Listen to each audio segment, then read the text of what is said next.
Hoje eu estava de manhã, eu ainda gosto de fazer esboço em papel, e eu estava hoje pela manhã buscando uma mensagem que eu tivesse pregado já há algum tempo, e achei essa mensagem que eu vou pregar hoje. Eu preguei ela no passado, no dia 26 de maio de 2024, era aniversário do Alan, e eu preguei essa mensagem, era domingo, né? Acho que era domingo. Eu preguei essa mensagem ano passado. E essa mensagem que entrou no meu coração para trazer aqui nessa noite. Não está aqui ainda? Está sim. O que eu quero falar nessa noite é sobre isso. O zelo e empenho para fazer a obra de Cristo. O zelo e empenho para fazer a obra de Cristo. Eu estava a meditar num texto que está em Romanos, capítulo 8, versículo 28.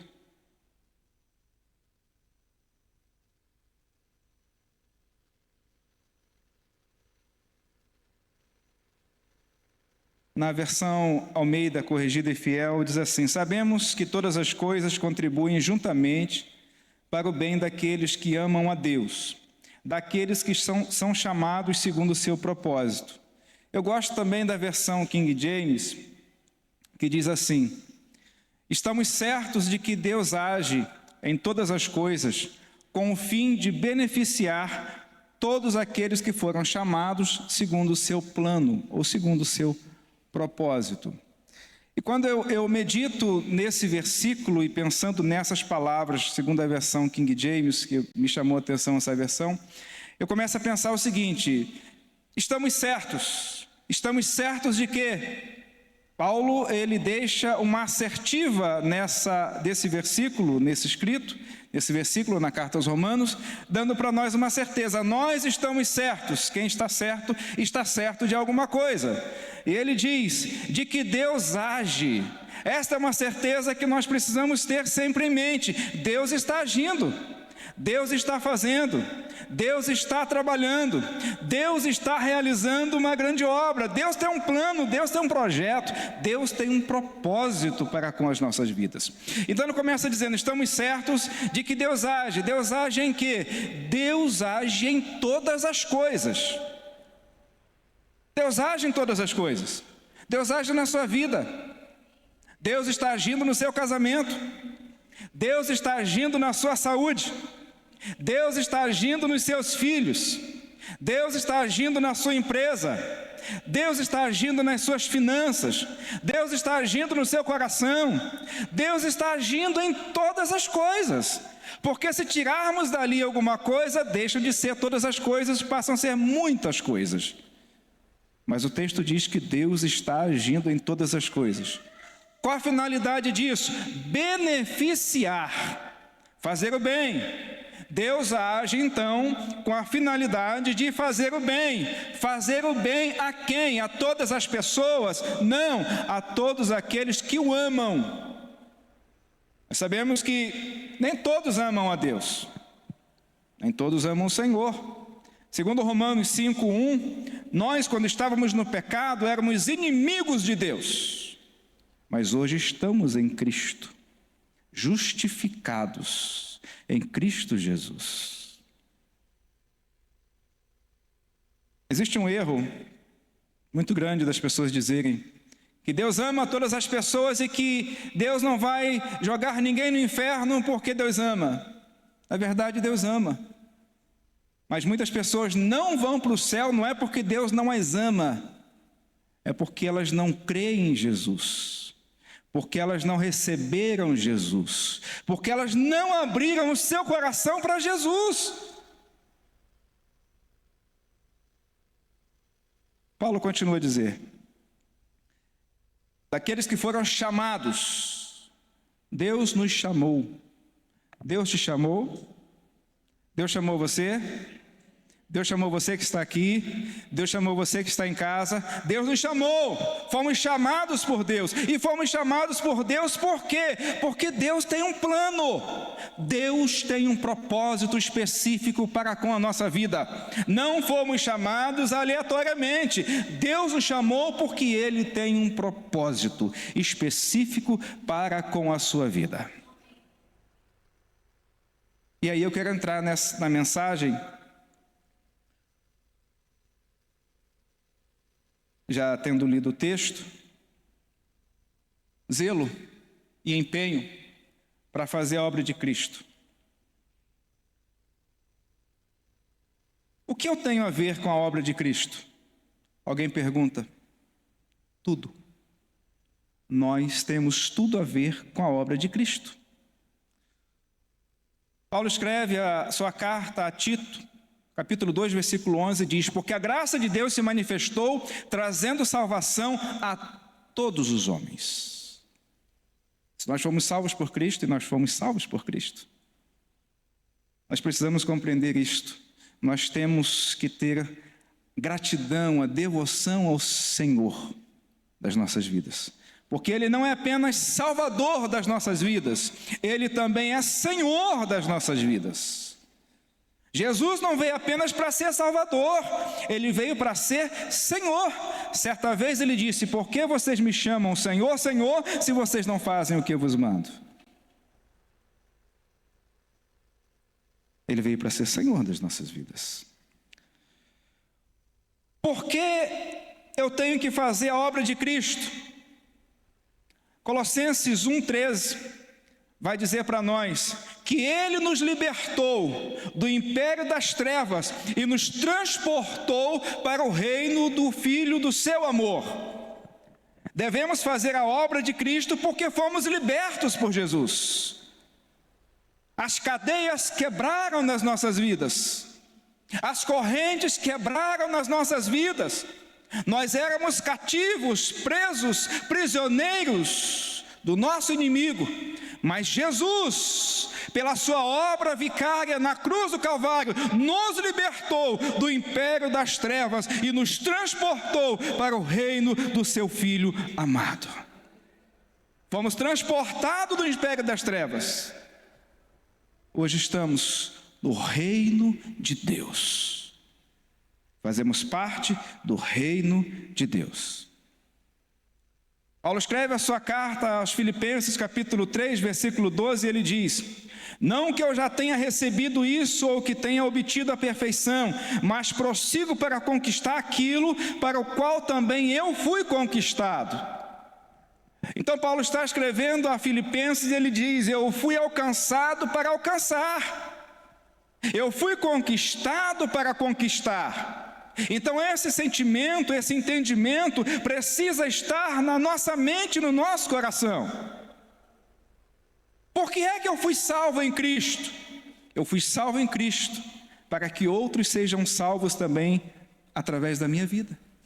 E é isso que Paulo está a dizer aqui em Filipenses capítulo 3, versículo 12: conquistado para conquistar, alcançado para alcançar. Quantas pessoas nós lidamos no dia a dia? E quantas pessoas que lidamos no dia a dia, que estão ao nosso redor, não conhecem Jesus? Não têm entendimento da obra de Cristo. Estão indo para o inferno porque não tem Jesus e estão perto de nós, que somos sal e luz da terra. Sim ou não? Sim ou não? Ele diz no versículo 13 e 14: irmãos, quanto a mim, não julgo havê-lo alcançado, mas uma coisa faço. Paulo está a dizer: quanto a mim, não julgo havê-lo alcançado, mas uma coisa faço, esquecendo-me das coisas que para trás ficam, avançando para as que estão diante de mim. É preciso, na nossa vida, na nossa trajetória, deixar muitas coisas para trás.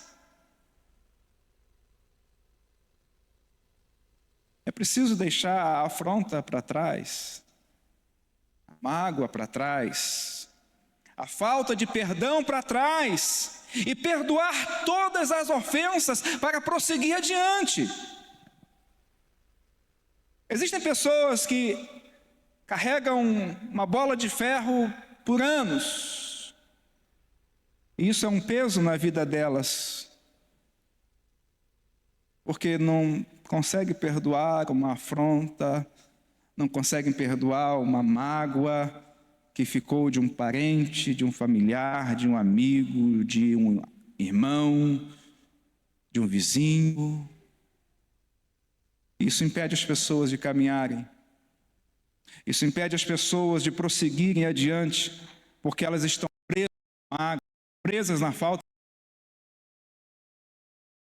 amarradas a outra pessoa, porque não as liberam através do perdão. Então o que Paulo está a dizer para nós hoje, que algumas coisas precisam ficar para trás, para que prossigamos adiante. E o que é que está adiante? Ele vai dizer no versículo 14: eu prossigo para o alvo, o prêmio da soberana vocação de Deus em Cristo Jesus. Nós temos um alvo, nós temos uma meta, nós temos um propósito a ser alcançado. E é por isso que devemos fazer a obra de Deus com zelo e empenho. E é por isso que precisamos de zelo e empenho na obra de Cristo. Ele não se poupou por nós. Deus não poupou o seu Filho por nós, antes o entregou para a morte e morte de cruz.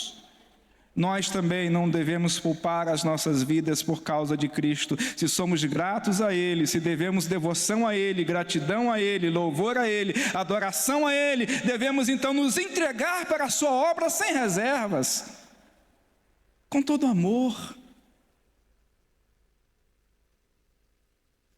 O salmista no Salmo 103 vai dizer: bendiz, ó minha alma, ao Senhor, e tudo que há em mim, bendiga o seu santo nome. Bendiz, ó minha alma, ao Senhor, e não te esqueça de nenhum só dos seus benefícios, porque é Ele que perdoa todas as tuas iniquidades, que sara todas as tuas enfermidades, que redime da cova a tua vida. É Ele que fecha a sepultura, é Ele que fecha a cova, é Ele que livra do infarto, é Ele que livra do AVC, é Ele que livra do acidente, é Ele que guarda seus filhos, é Ele que guarda seu marido, é Ele que guarda a sua esposa, é Ele que guarda a sua saúde, é Ele que te guarda quando você sai, é Ele que te guarda quando você entra. Ele está te guardando, Ele está te protegendo. 1000 estão caindo ao seu lado, 10.000 à sua direita, mas você não está sendo atingido, porque o Senhor é que nos guarda. É o Senhor. E às vezes nós vemos muitas reservas nas pessoas para se empenhar na obra de Deus, para se dedicar na obra de Deus, para se entregar.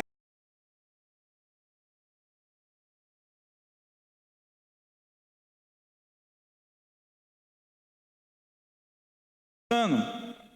Nós entendemos isto? Deus tem um plano. Deus tem um plano. Ele tem um plano. Ele te chamou, um propósito que inclui a você. E como devo fazer a obra de Deus? Paulo escreve aos Colossenses capítulo 3, versículo de 23 a 25, e diz o seguinte, eu estou usando aqui a versão King James: e tudo quanto fizerdes, fazei-o de todo o coração, como para o Senhor, e não para os homens, conscientes de que recebereis do Senhor a recompensa da herança.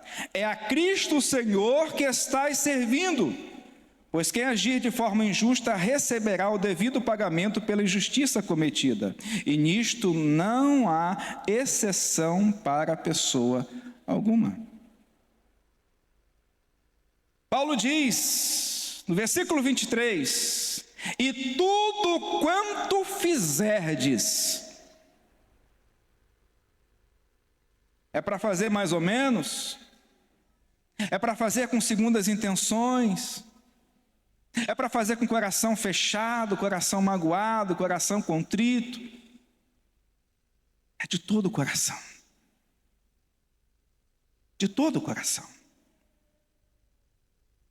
Para quem que é? Para quem é? Para o Senhor.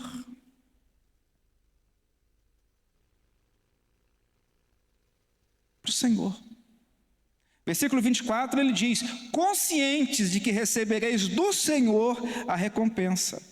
É a Cristo Senhor que estais servindo. Ninguém aqui está servindo a mim. Ninguém aqui está servindo ao pastor Marcos. Ninguém aqui está servindo a pastora Lília. Ninguém está servindo ninguém aqui. Embora precisamos servir uns aos outros, não é? Mas o princípio do nosso serviço e da nossa servidão é a Cristo. Porque é por causa de Cristo que estamos aqui. É por causa de Jesus que estamos aqui. É por causa da obra de Cristo que estamos aqui reunidos como igreja. Porque Ele morreu na cruz, mas ressuscitou. Se Ele não tivesse morrido na cruz e nem muito menos ressuscitado, nada disso aqui valeria a pena. Não estaríamos aqui apenas para uma reunião religiosa, mas estamos aqui porque sabemos Jesus está na reunião. Estamos aqui por causa de Jesus. Estamos aqui por causa da obra de Jesus. A Ele toda a honra, a Ele toda a glória, a Ele todo o louvor. É por causa dele, é por ele, é para ele. Não é para mim, nem para o pastor Marcos, nem para a pastora Lília, é para o Senhor. É para o Senhor. Pastor Marcos, pastor Marco não pode recompensar você. Pastora Lília também não pode recompensar você. Eu também não posso recompensar você. Eu vou mais além. A minha mãe me ama com amor incondicional. Eu amo os meus filhos com amor incondicional. Eu amo a minha esposa com amor incondicional. Mas as minhas ações por eles são limitadas.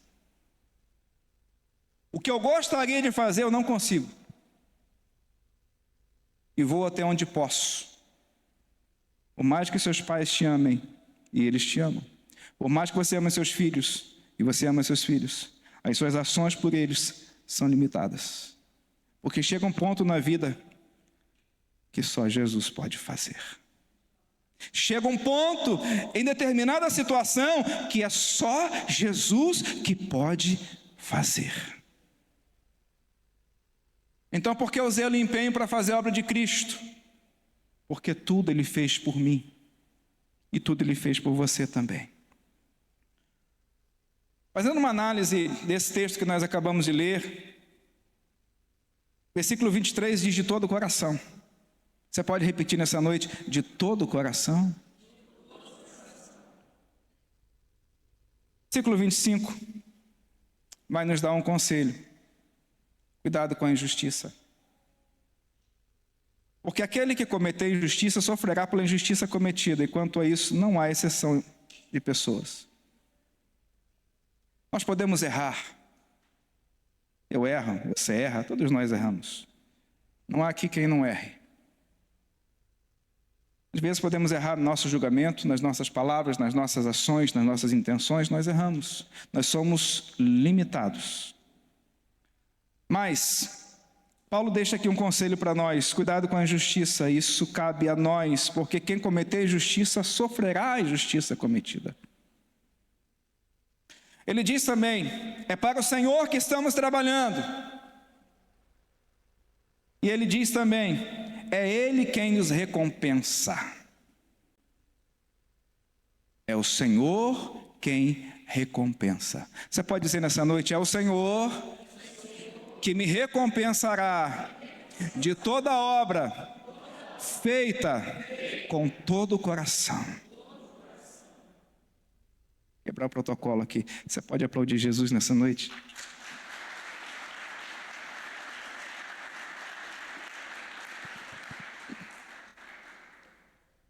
Paulo escreve, primeira carta aos Coríntios, capítulo 15, versículo 50, ele diz assim: portanto, meus amados irmãos, sejam firmes, inabaláveis, sempre abundantes na obra do Senhor, sabendo que no Senhor o trabalho de vocês não é vão. Então Paulo diz: firmes, inabaláveis, abundantes. Firme. O vento pode estar soprando e as situações adversas, mas tu permanece firme em Cristo Jesus, como alguém que edificou a sua casa na rocha. Nós conhecemos muito bem a passagem do homem que edificou a casa na rocha, cavou uma vala profunda e edificou ali os alicerces. E o outro que edificou a casa sobre areia. O interessante é que o texto vai dizer que vem os rios, vem o vento, vem a chuva e bate contra aquela casa que está na areia e ela cai, porque não tinha estrutura. Mas os mesmos ventos, os mesmos rios e a mesma chuva também batem contra outra casa que está na rocha e ela não cai porque está firmada na rocha. O que eu quero dizer nessa noite com isso é: as mesmas tribulações e circunstâncias que os outros passam, nós também passamos. A diferença na nossa vida é onde está edificada a nossa casa, onde está edificada a nossa estrutura. E quem está edificado em Cristo, na obra de Cristo, tenha certeza, pode vir o vento, não vai cair, pode vir a tempestade, não vai cair, pode vir os rios, não vai cair, porque a casa está edificada sobre a rocha. É o Senhor quem nos garante a vitória, é o Senhor que guarda a nossa vida. Aleluia, aleluia. Vale a pena servir a Cristo, vale a pena servir a Cristo, vale a pena se empenhar na obra de Cristo, vale a pena amar com toda a intensidade.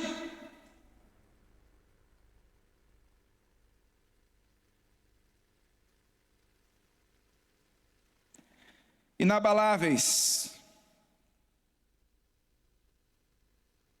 Paulo escreve a sua carta, segunda carta, a Coríntios, capítulo 2, versículo 8 e 9, e ele diz: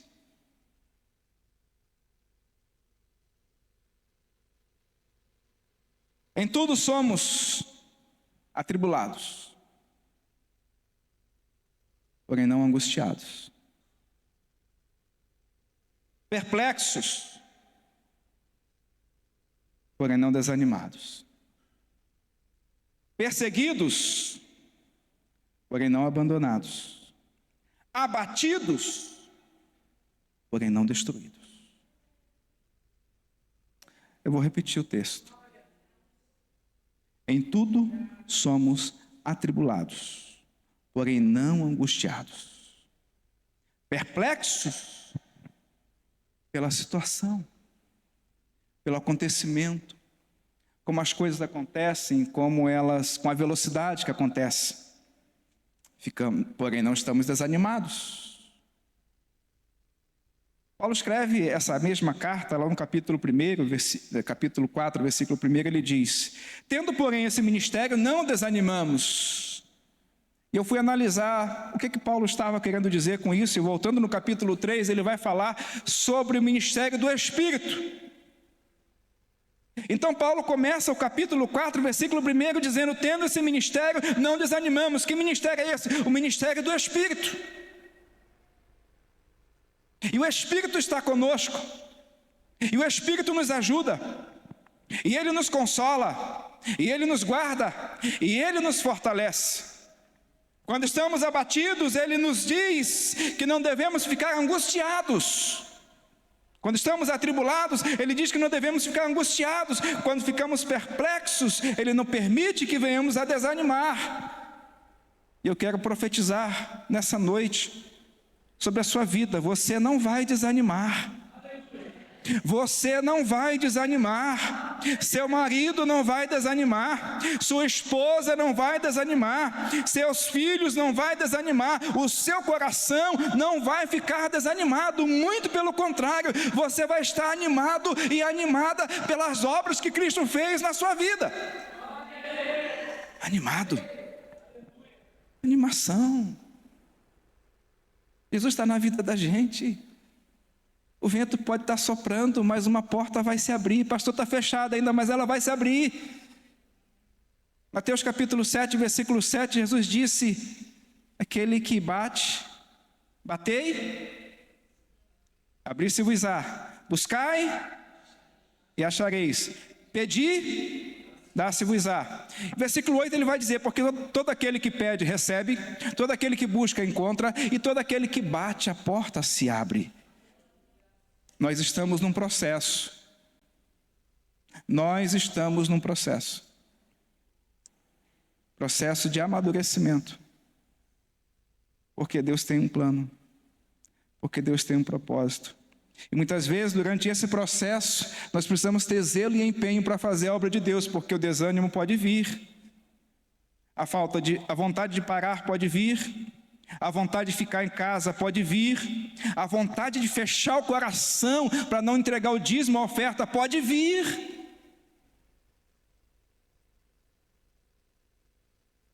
O que eu faço, pastor? Abre o coração. Não desanima. Porque nós estamos numa batalha espiritual. E o nosso inimigo, ele luta. Ele batalha, ele persegue. Ele tenta de todas as maneiras nos atrapalhar e nos travar. E Paulo termina o versículo dizendo: perseguidos, porém não abandonados, abatidos, mas não destruídos. Ele cita o versículo 10 dizendo: levando sempre no corpo o morrer de Jesus, para que também a vida de Jesus se manifeste em nossa carne mortal. Levando sempre no corpo o morrer de Jesus, para que a vida de Jesus também se manifeste nesse corpo.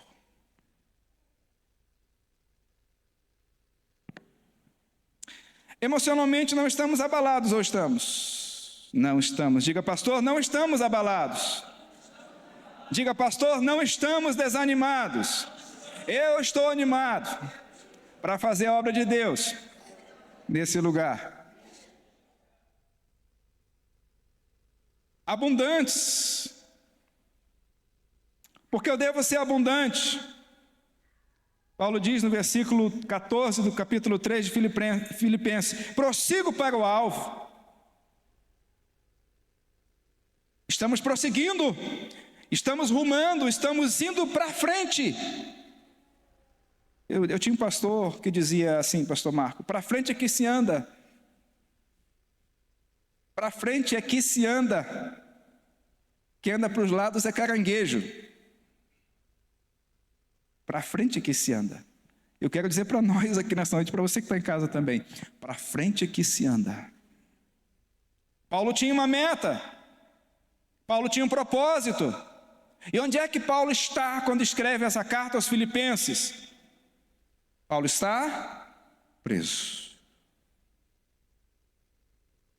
Paulo está preso.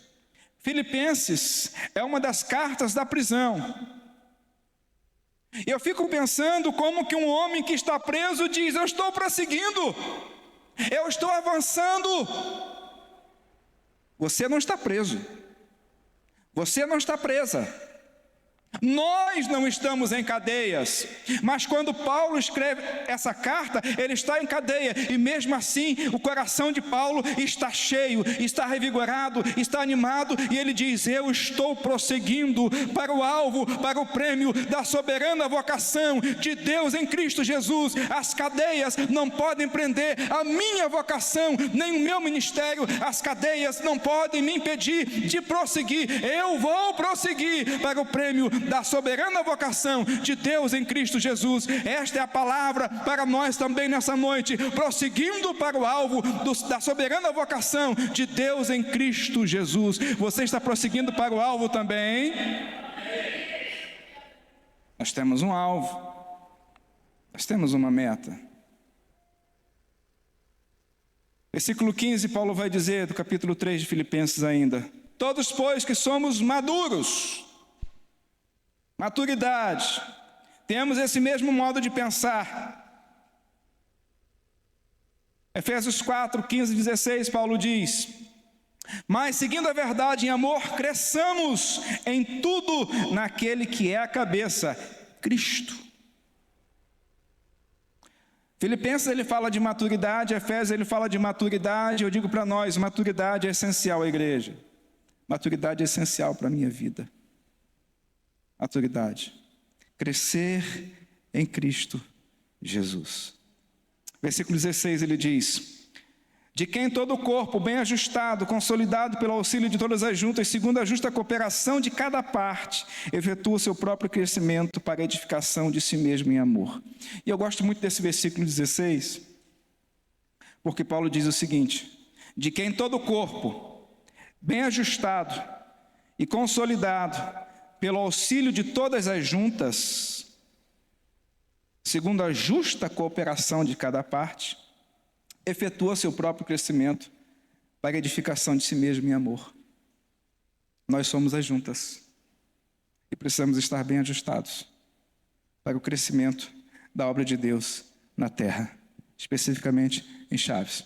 E para isso eu quero dizer para nós nessa noite: zelo e empenho é necessário. Como fazer a obra de Cristo? Eu já estou indo para o final. Como devo fazer a obra de Cristo?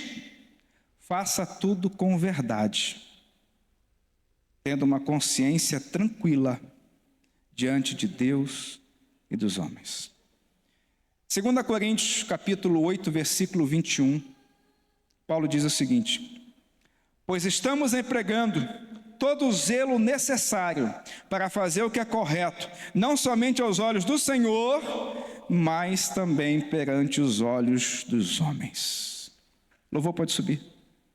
Já estou mesmo a terminar. Paulo diz: estou empregando todo o zelo necessário para fazer o quê?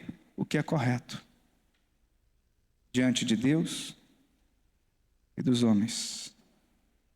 Não somente aos olhos do Senhor, mas também aos olhos dos homens. Para finalizar, tenha tempo para a obra de Deus e para o culto. Vivemos num período onde as pessoas estão a vida é muito acelerada, né? As coisas acontecem numa velocidade muito grande. Então, o mundo hoje está completamente conectado e tudo é muito rápido. E às vezes nos deparamos com isso. Eu já me deparei muito com isso. E eu ouço muito isso: pastor, estou sem tempo. Não deu. Não consigo. Não dá.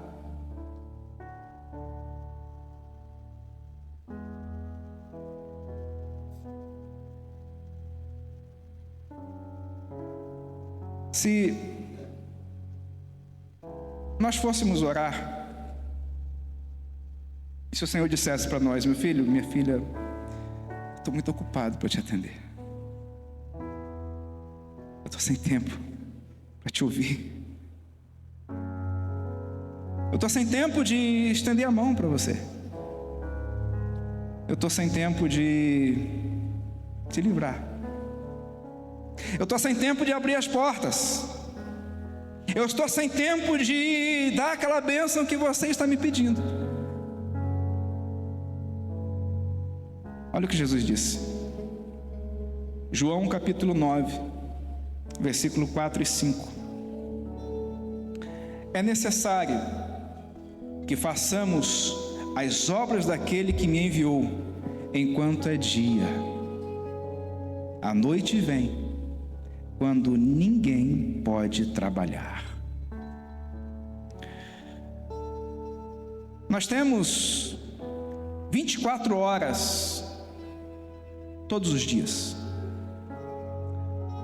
As pessoas mais especiais dessa vida, e as mais importantes, as mais ricas, e as que têm as maiores condições para fazer tudo o que desejam, têm as mesmas 24 horas por dia. Ninguém tem mais do que 24 horas por dia. Ninguém tem mais do que 7 dias por semana. Ninguém tem mais do que 30 dias ou 31 dias por mês. Nós temos o mesmo tempo que todas as pessoas têm. O que Jesus disse para nós, e o que Ele está a dizer para nós como igreja nessa noite, e muitas vezes vive numa vida muito corrida e quase sem tempo, Ele disse: é necessário que façamos as obras daquele que me enviou, enquanto é dia. E você não tem um amanhã, você só tem hoje. Eu não tenho amanhã, eu só tenho hoje. Nós não temos o amanhã, nós só temos hoje. E Ele diz, Ele termina o versículo 5: enquanto estou no mundo, sou a luz do mundo. Mas quando Ele foi assunto aos céus, Ele disse para nós: vós sois o sal da terra e a luz do mundo. Nós somos o sal da terra e a luz do mundo. Quando Jesus veio, Ele se privou do descanso para fazer a obra. Ele se privou de comer.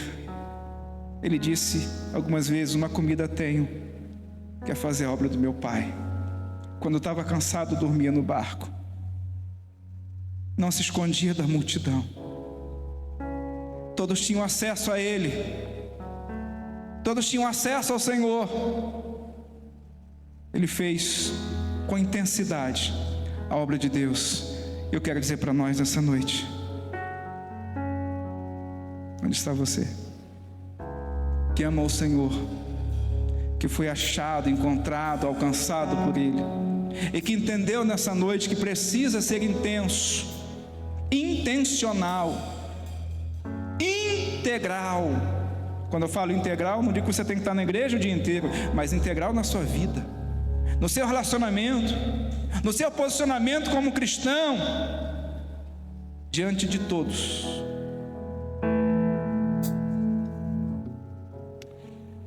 Antes de passar para o louvor, eu sei que você está refletindo. Eu queria pregar hoje uma mensagem diferente. Feche seus olhos por alguns instantes. Coloca a mão no seu coração. Coloca a mão no seu coração. Só você e Jesus sabem como está o seu coração. Você sabe que seu coração já se fechou para a obra de Deus durante algum tempo. Você se frustrou. Você se decepcionou. Você teve vontade de parar e desistir. Mas você está aqui nessa noite. Você também está em casa. Eu quero profetizar nessa noite: renovo de Deus, unção de Deus, graça de Deus, paixão do Espírito, coração fervendo por amor àquele que não poupou a sua vida, mas que entregou a sua vida por amor a você. Quando você nem mesmo conhecia, quando você nem sabia que Ele existia, Ele já te amou, e Ele se entregou por você, Ele não se poupou por você, e hoje você está aqui, nós estamos aqui como igreja.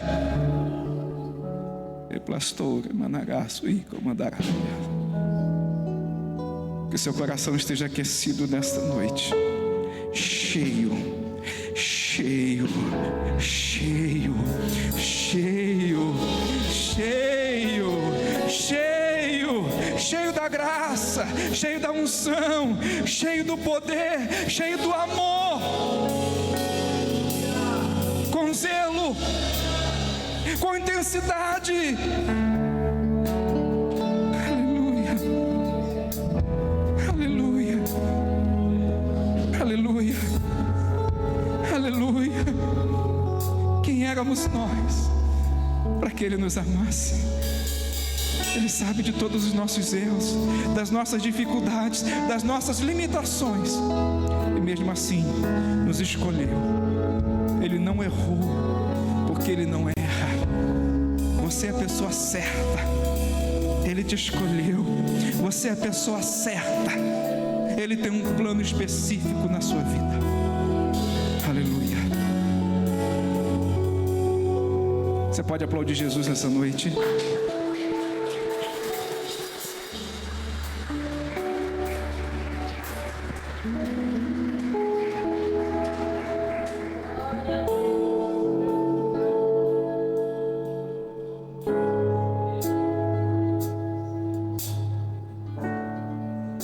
Porque dele, por ele e para ele são todas as coisas. Vocês querem que essa festa aconteça sempre? É só trazer gente, trazer convidados, pessoas que ainda não conhecem Jesus. Traga aquelas pessoas que são ateus, sim, aquelas pessoas que estão com dúvidas acerca de se existe Deus ou não, aquelas pessoas que não são cristãos, que às vezes participam de uma outra religião, porque veja, nós não acreditamos nessa história de que todas as religiões levam a Deus, porque isso é uma mentira. Só existe um caminho conforme Jesus Cristo. Não sou eu que disse isso, foi Jesus. Ou eu acredito em Jesus, ou eu não acredito. Ele disse, eu sou. Ele não disse, eu sou um caminho. Não, ele disse, eu sou o caminho, a verdade e a vida. E ele disse, ninguém é ninguém. Ninguém vem ao Pai se não for por mim. Então, se a pessoa está seguindo uma religião que não é Jesus Cristo, ela está enganada. E o que nós temos que fazer? Trazer para cá, levar nos GCs que nós temos na semana, lá nas casas, trazer nos cultos da igreja, falar com eles, para que eles sejam livres do engano. Amém? Traga pessoas, e pessoas serão salvas. Amém? Eu queria dizer que aquela cesta que está ali, ó, é a cesta solidária. E nós sempre podemos trazer, enquanto ela estiver ali, pode trazer, às vezes ela vai lá para fora, mas ela é para colocar coisas de comida, mesmo coisas também de limpeza, seja o que for. Põe ali, porque nós entregamos para pessoas que precisam, que estão no nosso meio. E se todos nossos estiverem atendidos, a gente vai ajudar a gente de fora. Amém? Porque a igreja sempre tem que fazer as boas obras, de ajudar as pessoas. Amém? Então não se esqueça da cesta solidária. E também, se você estiver vendo aqui, ó, em todas as mensagens das semanas está assim, solos Cristos. Nós falamos solo Dei, solos Glória, solos Dei Glória. São 5 soles da Reforma Protestante. Nós vamos ter a conferência do Espírito Santo no dia 1º e no dia 2, em que todas as Alagoinhas estarão comemorando a Reforma Protestante, lá de 1500, quando Deus, através do nosso querido irmão Martinho Lutero, se levantou contra alguns erros imensos que estavam tendo na igreja. E daí houve um avivamento da igreja que nos atingiu até os dias de hoje. Mas na conferência do Espírito Santo, nós estaremos na conferência do Espírito Santo, inclusive com pessoas pregando aqui, amém? Mas para nós, no outro fim de semana, será o dia da reforma. Nós vamos comemorar então num outro fim de semana, amém? E aí eu vou falar os 5 solas, ou soles, né? Ou 5 somentes, para que vocês conheçam. Quem quer saber disso? Então vai ter que esperar aqui 1, 2, 3, né? 3 fins de semana para aprender sobre os 5 solos que estão aparecendo sempre aqui, amém? Mas neste domingo, você esteja aqui, porque Deus vai falar conosco acerca da cultura da comparação. Nós vamos falar sobre comparação. Se você quer saber, venha domingo às 10h30, amém? E Deus vai estar falando com os nossos corações, amém? E que o amor de Deus, a graça maravilhosa do nosso Senhor e Salvador Jesus Cristo estejam sobre todos nós, irmãos, e sobre os irmãos espalhados aqui em Chaves, em Portugal, na Europa, por todo o mundo, em nome do Pai, do Filho e do Espírito Santo. Amém e amém. Vamos dar uma salva de palmas para Jesus. porque Ele merece. Olha, um restante de semana cheio de bênçãos, vocês, aqueles que estão também nos assistir, e seja feliz, mas faça alguém feliz. Aleluia, Deus abençoe. Ele